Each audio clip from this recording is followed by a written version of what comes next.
For nearly 40 years, Mario has been defining platformers and is, in my opinion, the mascot of video games. Show anyone a picture of him, play the World 1-1 theme, they will recognize Mario even if they've never held a controller in their life. Mario is the man, and the Super Mario series of 2D and 3D platformers may just be my favorite game series of all time. I've talked in depth about many of Mario's 3D adventures, as well as a bit of some of his 2D adventures, but I'm not a true video game whiner until I've talked about all of them. The NES trilogy is considered classic, the best 2D platformers of their time. But it's been more than 30 years since the last entry of this trilogy released, and that's pretty damn old for games. So with that, I ask the question, do each of these games hold up? And considering I'm also going to be looking at the lost levels, you know the answer to one of them.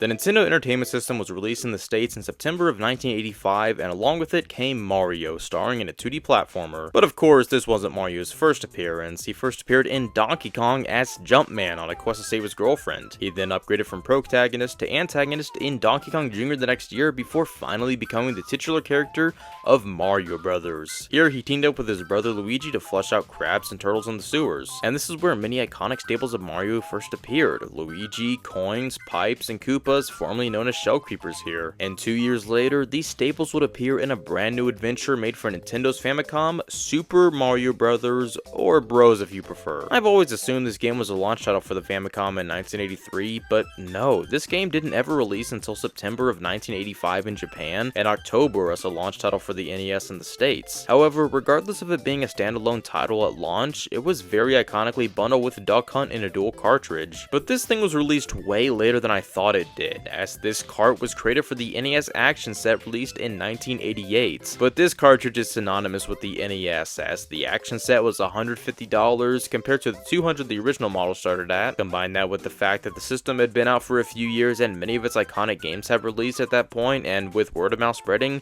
the NES really took off, and this dual cartridge stands alongside it as one of the relics of the 80s. The game was designed by Shigeru Miyamoto and Takashi Tezuka, who wanted to make a more advanced, colorful platformer, or athletic game as Miyamoto called them. That's all good, but that just leaves one question.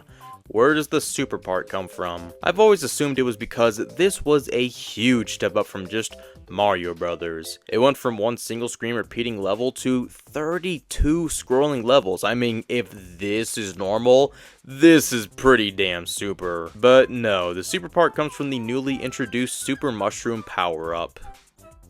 I like my explanation better. Well, let's finally see where the Super Mario series began with Super Mario Brothers. I don't like this game. I'm over-exaggerating, of course. Super Mario Brothers is a good game, primarily from a design perspective. I don't want to dive too deep into it because I have 3 other games to talk about, but Super Mario Brothers is one of the best design platformers out there. World 1-1 and 1-2 alone seal that deal. These 2 levels perfectly get the player acquainted with how 2D platformers work. There are multiple pathways to the end, some easier than others, but some harder paths may also have some more benefits. You can jump over enemies, but also jump on them to defeat them and even get points. What the points add most is definitely replay value. They of course come from arcade games where the whole point was to get a high score. There was no truing to these games, it was just play until you die, and you can always just replay the game from the beginning whenever and try to get a high score. And that applies to this game as well. Of course I'd never do that because I never want to replay this game. Okay, it's clear I have something against this game. But what is it? I mean, this is an NES classic! Remove the CL, remove the IC, and you're right on the money. My main issue with this game is the control. It feels like Mario's on ice and just not fun to control at all. It definitely feels better on an original system with an original controller, but he still feels too slippery and imprecise for me to really enjoy controlling him. So many times I just slightly hit an enemy or fall into a pit I couldn't maneuver out of the way of because of how clunky this game can be. Another thing I can't stand about this game are the castle stages. Oh man, I hate these. The earlier castle stages are fine, but the later ones often have splitting paths, with only one being the correct way to the end, and the other one setting you back a bit. And the game doesn't ever tell you which way to go, it's all a guessing game. And considering that this game has a life system and time limits, you can have to restart the game because you couldn't find the right path in time. It's such bullshit. It's not a test of your platforming skills, it's a test of patience. Like, is this the way? Nope. This one? Nope. and it never tells you which ways are right. You pick one of the right paths, but then you may pick wrong on the next one and it sends you back, but then you don't know if one was right or both were wrong, and considering how well the earlier levels are designed, these castles are so frustrating. I found myself just looking up the correct path because I couldn't bother going through this shit. And the fact that you can get a game over because you can't find the right path, it's so stupid. That's enough being negative though, because everything else about this game? Don't even get me started.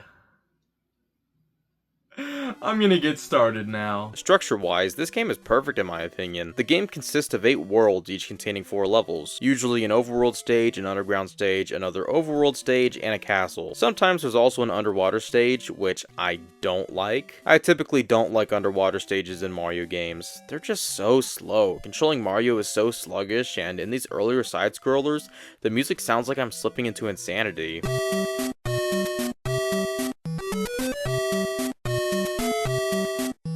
The overworld stages are definitely my favorite. They're the most open and easiest to maneuver. It's so fun to just run full speed and blast through the levels. The underground levels are also pretty good. They're just much more concise. You have to take them slower to avoid all enemies and properly navigate each level, but they're still fun. And then the castles. Despite what I said earlier, most of them are fine. Most of them are pretty similar to underground levels, it's just some of the later ones are horrible. Graphically, the game is acceptable. It's iconic. The sprites, the backdrops, the animations, it's all classic. But let's be honest, you're lying if you say this is aged gracefully. But it's still relentlessly charming and a core part of this game's identity, much like the music. It's so weird to me that this game is like 6 unique songs, including the invincibility and in-game themes, but these are still the most iconic chiptunes to come out of the NES and have remained as a part of the Mario series identity for years, which goes for so damn much in this game. The enemies, Goombas, Koopas, Bowser, Piranha Plants, Lakitu, Spinies, Cheep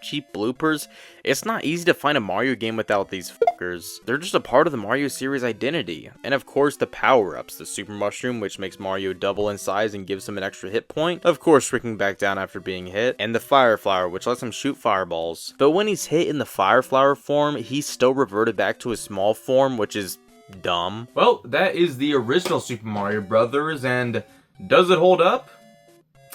I'd say a reluctant yes. It of course isn't a perfect game. I have issues with the controls and those stupid castle stages, but besides that, this game is excellent and still a blast to play. It's dated, but what did you expect from a game nearly 40 years old? Regardless of my issues with it, every time I pop it in, I find myself having a ton of fun.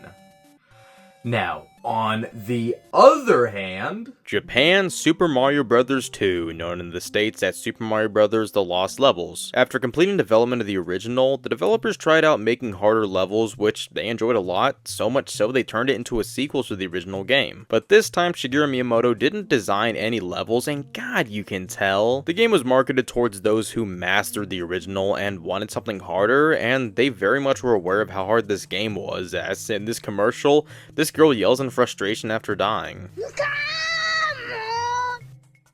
Damn! They knew they were a bunch of dickheads. The cover even says for super players. Yeah, super players, not a stupid American like myself. This game notoriously did not release in America for a while, which is a fact I feel like I really don't need to talk about because we all know it. But what the hell. When Nintendo of America received the game, they found it too difficult for it to be fun for consumers, so they took a different game, Mario-fied it, and released it as Super Mario Bros. 2. Later on with Super Mario All-Stars on the Super Nintendo, Japan Super Mario Bros. 2 finally became playable in the States as Super Mario Bros. The Lost Levels. It was later included with Super Mario Bros. Deluxe on the Game Boy Color, and an uncompromised 8-bit version finally released in America on the Wii's Virtual Console, and since then, it's been a part of every one of Nintendo's retro gaming services, including Nintendo Switch Online. So considering I'm going over the 8-bit games, I may as well talk about this one briefly because I don't have much to say. Super Mario Bros. 2 is basically Super Mario Bros. But harder. The graphics and music are identical, the gameplay is the exact same, looks the exact same, but now it's less fun. It's harder, but not a fun harder. Some parts are just so cryptic and stupid. I mean, you really have to be a super player to not just beat this, but also tolerate this to the end. Want an example of how much NAS this game is? Well, in early 1-1, you hit this block and a mushroom pops out. Try to collect it and... what the f***? Yep, you died. That's not a super mushroom, that's a poison mushroom. Oh, I am so glad Japan kept this game. So, objectively, Super Mario Bros. 2 isn't a bad game, it's just hard beyond belief to the point where it's not fun. Not only that, but it's not a step up from the original. The two following games change up gameplay, structure, graphical style, they stand on their own and don't replace the original, and actually, this one doesn't replace the original either, because you'd always choose to play the original before this. Does this game hold up? No. Thankfully, we did get a different Super Mario Bros. 2, this one being based off Doki Doki Panic, and this is a delightful game. Super Mario Bros. 2, the American version. Instantly from the title screen, the charm is just overwhelming. The music is so inviting and the characters at the wait, multiple characters? Yes, this game allows you to play as more than just Mario. You can play as Mario, Luigi, Peach, and Toad. Each has their own strengths and weaknesses. Mario is just the default. Luigi is a bit harder to control but has a much lighter jump and stays airborne longer. Peach can just straight up float for a few seconds, I don't know how. And Toad can run really fast but is not great at jumping. Overall though, it's awesome to have 4 playable characters, each with unique attributes. Structurally, the game is broken into 7 worlds with 3 levels each. Now there are less levels in the original, however these levels are much longer. Not unbearably long, but they tend to take a while with multiple screens scrolling left, right, up, and down. The vertical scrolling was a big deal for this game, and yeah, it's cool I guess. Gameplay wise, it controls decently similar, and it's still a make it to the end game, but besides that, it's pretty different. First off, you can't just jump on enemies, you have to hit them with something, either a plank you pull out of the ground, or better yet, another enemy. I love this mechanic so much. Slamming enemies into each other never gets old. Speaking of enemies, some beloved Mario enemies were introduced here. Shy Guys, Ninjas, Birdo. It's so weird thinking that these were not created to be Mario enemies, but because the Japanese had this weird obsession with difficulty, well, they now are. This game is just pure fun in every sense of the word. Each world has a unique theme which makes playing through the game so much more interesting. They're typical Mario world themes, but it's still refreshing to see, especially after the first game. But man, the ambiance of this game just makes it for me. The graphics look so good, they're so colorful and vibrant and cartoony. It's just a really fun game to look at with its bright blue sky, neon green plains. I love it. And the soundtrack, oh man, it's much bigger and has remixes of older songs along with a bunch of new ones, and all of them sound so good. Super Mario Bros. 2 is an excellent game. I mean, it's my favorite NES game too, which is of course why I say it definitely holds up. It's just so fun to revisit. It's unique from the rest of the Mario series, but still feels like a Mario game at its core. The multiple playable characters are awesome, and overall, this game has such a wonderful, colorful identity, and I can pop this guy in any day of the week and have a blast. Well, let's end this look back at the Mario games of old with the final game of this trilogy, Super Mario Bros. 3. This yellow cover, man, it's so iconic. The big colorful art of Mario with a new power-up, I love it. Whereas Mario 2 was either a harder version of the first, or just a completely different game, Mario 3 was to be the true evolution of the original Super Mario Bros. Miyamoto came back to direct this one and guided the developers to make one of the greatest 2D platformers ever. This hit America in 1990 at the end of the NES's lifespan, and this feels like the final magnum opus for that console, a full circle moment before the next generation rang in. Super Mario Bros. 3 retains a similar structure with some major changes, one of them being a world map. Instead of immediately hopping from level to level, you select what level to play next from the world map. This adds some choice as there are some levels that are completely skippable, but completing them will give you access to special things like toad houses that give you power-ups, so it's a trade-off. Each world is much bigger than any we've seen prior. Each of these take much longer to complete and have way more levels, so much so each has at least one mid-castle where you even have to fight a boss, Boom Boom, at the end. There's also Hammer Bros and Boomerang Bros who you can run into that will force you into an encounter with them, and defeating them will give you an item. Gameplay wise, they perfected it. Mario feels so good to control. He feels a bit slippery, but at some moments I may make a bad move that almost leads to my death, but I'm somehow just barely able to recover, and I guarantee that's because of how good this game's control is. The levels are shorter this time around, back to roughly the length of Mario 1's levels, but there are much more variety. Each world has a unique theme, so each world's overworld levels look different, but even among themselves, they can play differently. There are auto-scrollers where the screen scrolls by itself and you have to keep up, the typical ground platformers, some hilly levels, levels in the sky with falling platforms. Each level is so much fun and a great test of your platforming skills. hills. And back to the world themes, some of them are really cool. Sure, grass, desert, water, ice, but there's also the world where everything is huge, which is really awesome. And the pipe maze where you gotta keep on traversing pipes, it's such a blast. That's not to say there aren't some frustrating levels though. Some mid-castles can be such bullshit. A new power-up introduces the raccoon tail, which when running fast enough allows you to fly for a limited time, and in this mid-castle, you need to get one and fly up to this hidden pipe in the ceiling. Oh, it gets worse though. In this level, you need the tail, and to grab a Koopa shell, fly up here and clear these f***os.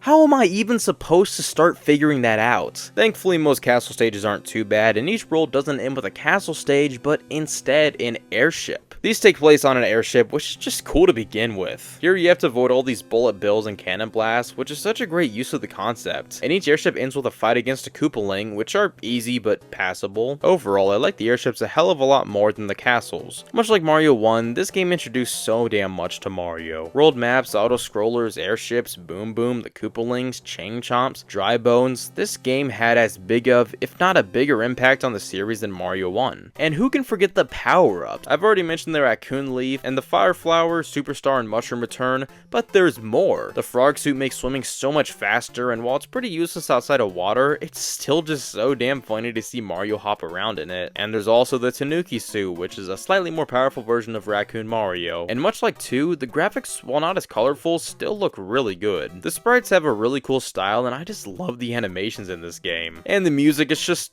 oh man, it's so good. Super Mario Bros. 3 is an excellent game, and objectively, the best Mario game on the NES. So, no question about it, it holds up today tremendously. It introduced so many things of importance to the series and was still an amazing game in its own right. And much like 1 and 2, pop this fucker in and I'm in for a good night. And that is the Mario trilogy on the NES. And the Lost Levels, but let's forget about that one for this discussion. These games still hold up tremendously. Despite the fact they're nearing 40 years old, they're still fun to this day. Sure, they're dated in many ways, but most of that is just charming. And once you look past that, it's just a trilogy of 3 excellent platforms for the NES. And the Lost Levels. 40 years later, we're still playing and talking about them, and I can vividly imagine still playing them 40 years from now.